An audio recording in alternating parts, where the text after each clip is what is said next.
Hi, good morning. Ron here, Precision Sail Loft, doing a new sail walk around for a MacGregor 25 mainsail.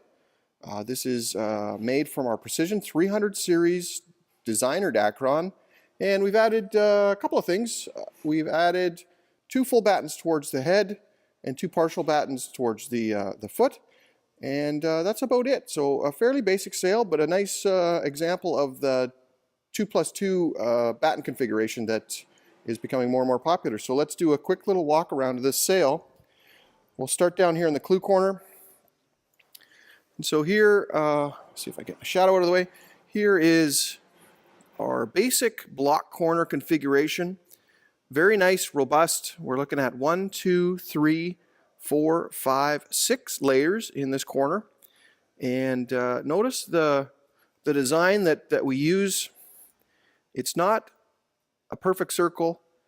It's got a bit of a curve to it, and the reason for that is I don't know if you look at your old sail, you'll notice that there's normally wear right at the edge of those patches. So what that does by changing that structure and having a bit of a curve there, it takes some of the pressure off that edge. So but let's take a look. Corner's webbed on. Have a quick look. Also has the leather clew corner with the slider, and something we're doing quite a bit more of. We've been adding the Velcro strap. It's not 100% needed. This one is actually sewn on. Sometimes we just kind of Velcro it on there, but it is there for extra support. Let's just walk up the leech. Here's the first reef point, only reef point actually. And let's take a look. This is a 300 series, so this is our entry level or an economic level. But look at the reef belt and the reinforcements on that belt.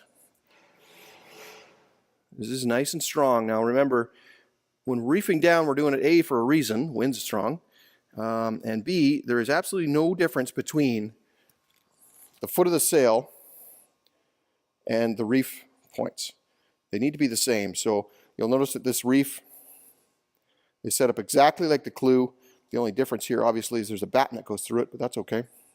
And the first partial batten. Look at the reinforcements at the end of the batten. And this does have the tie-in batten. Excellent, excellent way of tensioning. So we'll start walking up here. Batten number 2 here, second partial batten.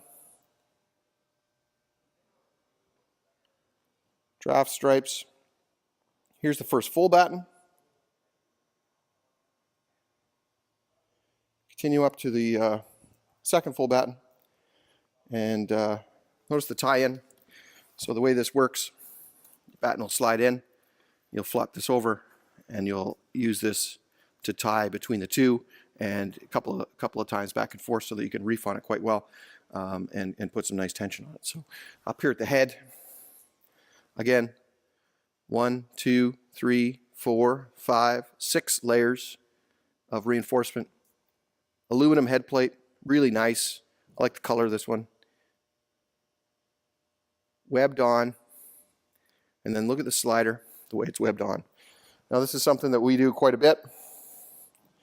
We'll come down and take a look at one of these sliders. Look at the reinforcement around the slider. Also, I want to draw your attention to the way that the slider is webbed on and then sewn on. Now those are figure 8s on either side of the boat rope. And that ensures that that slider remains perpendicular. So what we want to have is make sure that this is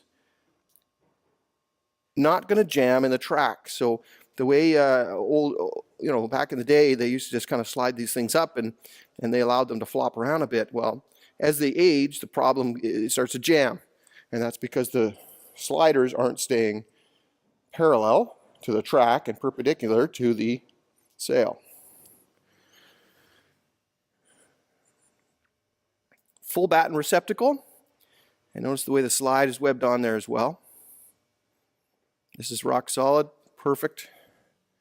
And we'll just kind of quickly walk down, take a look at this. We'll focus in right here. Just take a look at the stitching. Absolutely perfect, perfectly straight, nothing mixed.